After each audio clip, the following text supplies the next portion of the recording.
Hello guys, আজ আমাদের চলছে ছাদে পিকনিক মাসির বাড়িতে।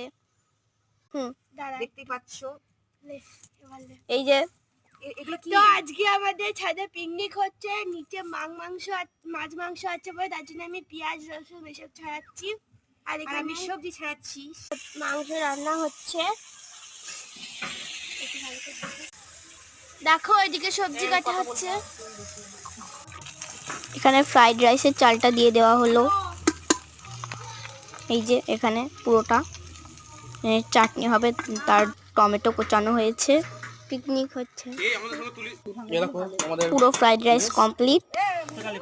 এবার খাওয়া দাওয়ার পালা। মেনুতে ছিল ফ্রাইড রাইস, মাংস, ফুলকপির তরকারি, চাটনি, পাঁপড় আর শাক ভাজা। এখানে ফ্রাইড রাইস, মাংস আর চাটনি পাঁপড়ও ছিল। তো আজ এই পর্যন্ত, দেখাবে নেক্সট ভিডিওতে। Bye bye.